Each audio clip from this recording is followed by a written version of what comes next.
NBA 2K20 tutorial number 44. Today we're going to look at how to successfully chase advanced stats in the Combine. With the Combine coming up soon, you're going to need to know how to do just that. So we will study in detail what type of gameplay you need to pad your ORTG and DRTG, because those two are the most important advanced stats you're going to need to have if you want to find Combine success and make it into the 2K League. And we'll look at advanced player footage for this today. So if you enjoy my videos and you would like to see more, make sure you click on the link above or below for my all 2K20 tutorials playlist, where you're going to find more videos to help you with your gameplay, and especially more videos to help you survive through the Combine so you can make it into the league and become a professional 2K player. So the player's footage we'll be looking at today is one of the best defenders in the 2K League. His Twitter handle is @BrettWinnerLA_. And this footage that we have of Brett from the Combine is of him dominating on both ends as a center. So allow me to show you clips where Brett's greatness and contributions are actually tracked in the moments that you don't really expect during the game via DRTG and ORTG. And like I said before, those two stats are essential to your Combine experience, so you're gonna need to understand how you can get them in the game, and we'll show you with Brett's footage. And also at the same time, I'll show you the possessions that went badly for Brett, where him by his fault or just by accident didn't do a good job managing his DRTG and ORTG. So we'll break everything down in detail within a 6-minute span, so in the first quarter, because Brett was very dominant in this first quarter in his way. And we'll also look at how Brett's weaker small forward teammate hurt the team and Brett in like a couple of unfortunate ways within, the Combine context. Alright, so let's get right into it. So these are some of the obvious great possessions, or something you expect to be great. So Brett's playing hedge defense there, and that's a steal with 1 steal attempt. So you take that. That's like 1 for 1. That's perfect. Now, here's another instance. You can see Brett is playing center defense over there, and you can play off ball like this all the time. Like, there's no penalty for leaving your matchup and playing like a one-man zone. So that's 1 steal attempt by Brett there that he missed. That's fine, because on the next steal attempt he gets the damn ball. So that's another obvious possession where Brett went great, and he's 2 for 1. I mean, he tried 2 times to get the steal, so that's really good. Essentially, you can try 10 steals as long as you get 1 out of 10. It's fine. That's fine. Like a 10% rate is excellent. So here you can see Brett is on offense. He's moving the ball around, not getting turnovers, chucking it back out, and then he's going to screen. The shooter's going to shoot. That's likely an assist for Brett, and he got his teammate a wide open 3. So that's also, great for Brett. Many passing touches, great passes, likely an assist into a ball screen, into a free ball. Everything's great. Now, but here are the hidden great possessions that you don't expect to be tracked, but they are. So you can see Brett just setting off-ball screens here, and then he sets an on-ball. And essentially, from a traditional statistics point of view, currently Brett has done nothing. But that's not true in the Combine. Your ORTG is actually tracked. So you can see Brett just rolls here. He gets nothing, but he gets his teammate a wide open dunk. So that's +2 on ORTG. That's 2 points for Brett's ORTG and lowers his usage rate. So everything actually went great there. Here in another possession, you can see Brett just setting an on-ball screen, gets his point guard wide open because Brett picks off 2 guys. Once again, you would think this is not good for Brett or yourself if you're the center. But not true. This is even better than the last possession. This is ORTG +3. So Brett got 3 points in that possession, no turnover, and obviously all of this helps winning, and everybody needs at least a 65% win percentage, so that helps too. And here is another instance. You can see Brett inbounds the ball, rotates through, sets an off-ball screen, gets his SG Davis. This is King Dooms here, wide the heck open, and shout out to King Dooms for this footage. That's once again an opportunity for Brett to get +3 ORTG. He doesn't get it there, but he gets back on D, which is really important because Brett getting back on D stops the other team from scoring, which helps his DRTG, because DRTG is a, team effort, and Brett gets the defensive board here, so that's a DRTG stop, so that's -2 on DRTG, which is what you want, or 0 points. You want 0 points on DRTG. That's a hockey assist for Brett, so if this goes in, Brett's ORTG goes up, so that's all great by Brett. So you would think this is 1 defensive rebound, but it's not, alright? It's a DRTG stop, a ORTG that didn't involve Brett. Brett grabs an offensive rebound here, which also increases your ORTG, so that's great, and your rebound rate. But once again, that jacks up your ORTG because you gain an extra possession, kicks the ball around. That's tipped, So that's not an assist, but his teammate hits it anyway. So that's also still good for Brett's ORTG. Gets the inbound steal. That's great for his DRTG. So in that 60-second sequence, Brett was amazing. And that's how much stuff that is actually rewarded because of his DRTG and ORTG. In this case, Brett's playing on-ball defense. Ball gets rotated around. He's playing pretty heavily off-ball. And like I said, all of that is fine. Even if he misses his rebound, because his 2 guards stole it from him, that's not the end of the world. Like, is that -1 defensive rebound? Sure. But you would think that screws you because you're like, oh, nothing is tracked. Nah, that's good for your DRTG. This terrible shot that went in is still good for Brett's ORTG, right? Because his teammate hit a free. So all of this, for now, is going great for Brett. Now, here are some of the bad possessions that Brett had in regards to advanced statistics. So he grabs the defensive rebound here. That's freaking excellent. That's DRTG, defensive board, all that's great. But he's chasing an assist here because his teammate has a grand badge.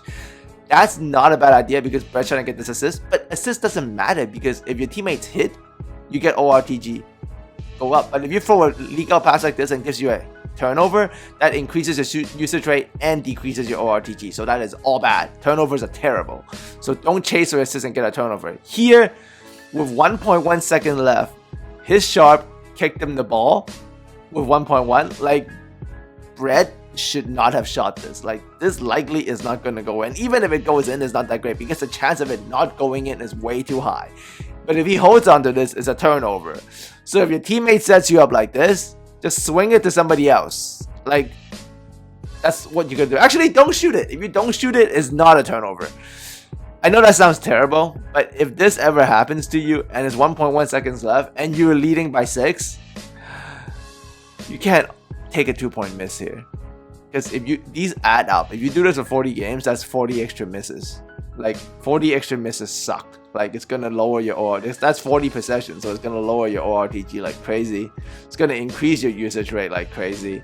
At this point, you just want to hold on to the ball and just do nothing with it. Let the quarter run out. It's not a turnover because there's no shot clock violation, right? Just let the clock run out.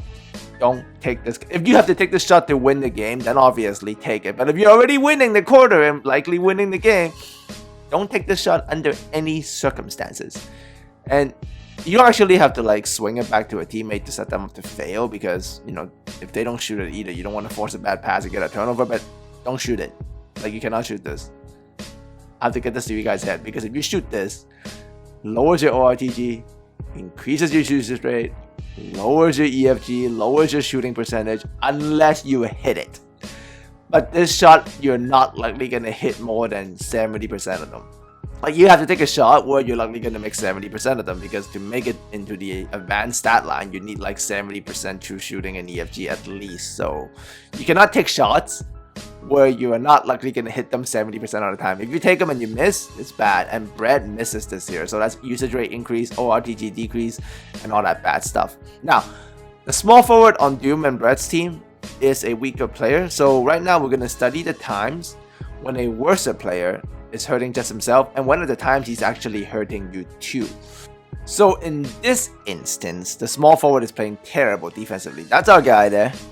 That's the guy we're looking at, the guy that's about to play terrible in this defensive possession. And you can see as the play develops, he's just lost. Like, he has to step up on that. He double teams an off-ball guy, gives up a wide open free, and unfortunately that hurts you. If you're on the blue team, if you're on Brett's team in that instance, your DRTG goes down. So here is Mr. Small Forward again. You can see him in the corner there, trying to guard his man, and then I don't know what that is. That gives up a wide open free, and unfortunately, that hurts your DRTG. So I want you guys to understand, like, if someone takes a bad shot on offense, it doesn't hurt your ORTG because that's a bad shot on them. If anything, it lowers your usage rate. It's good for you.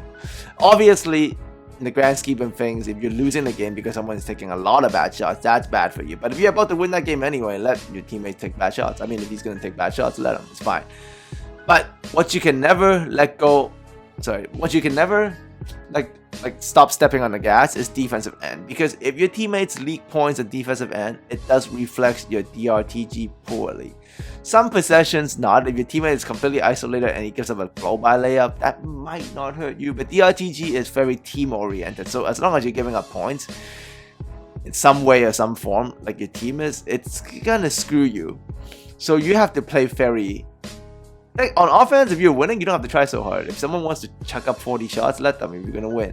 But even when you're winning, you can't give up points because that's how DRTG is. It's about who can have the lowest amount of points over a 100 possession span per 100 possessions. So you just can never stop trying on D and make sure your teammates are trying on D with you. And you can reward them by taking terrible shots on offense because that helps you if you're winning. And obviously, if you're losing, definitely stop leaking points. Like that's gonna hurt. So to review, these are the center advanced stat lines that I showed you guys earlier, and you can see the ORTG and DRTG point differential here is huge by these guys. Their stats are not amazing. I mean, they're great, but it's the differential between DRTG and ORTG that is staggering at like 50. So this is essentially how you do it. Like that, this 60-second run by Bread, this is like jacking up your ORTG and DRTG. Set off-ball screens is fine. If you set off-ball screens and your teammates miss, it doesn't hurt you. If you set them and they hit, it helps your ORTG, lowers your usage rate. You obviously have to play to win. And if you're playing, if you're stat chasing DRTG and ORTG, you're playing to win. That's what I'm trying to teach you. If you play this way, where you're just trying to chase ORTG and DRTG, you're playing to win anyways. If you're chasing traditional stats, then you're not. Like if you're a center out here trying to score 30, you're gonna lose. Like that's not helping. But Brad here, he's just playing his game, but without even knowing it. He's actually chasing advanced stats in this 60-second sequence with the hockey assist, with the offensive board, with the defensive boards, with the kick out, with the extra passes. That's what you got to do. And this is how you're going to do it. And stop worrying about playing the right way because you are recorded for playing the right way because of the DRTG and ORTG. Like that sequence by Brad ending with this freaking steal. This is like a legendary combine sequence. All of this is tracked. Like I tell you guys, like this stuff is tracked.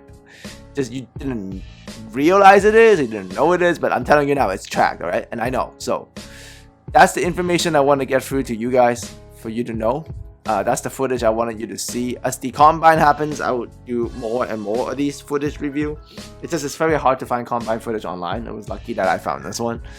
So at least in this one, you know what it looks like to manage your DRTG and ORTG well, and what you have to do that. And like a lot of the time, it's just grab boards, get some steals, and make sure your teammates score, help them score, and make sure you defend well yourself. You know, get stops, get defensive rebounds, and encourage your teammate to get stops.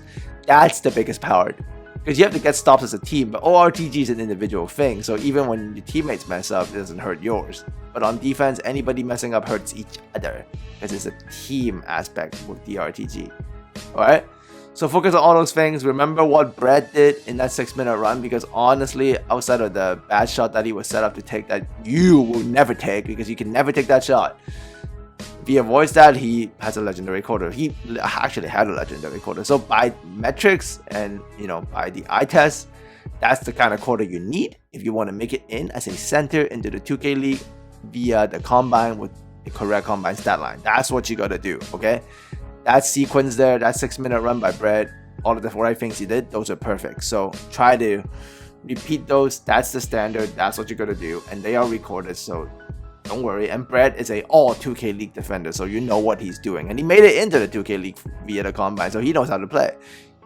I mean, he plays the right way without knowing it, which is even more amazing if you think about it. So, shout out to Brad and King Dooms for the footage. And if you guys got any questions, leave it in the comment section.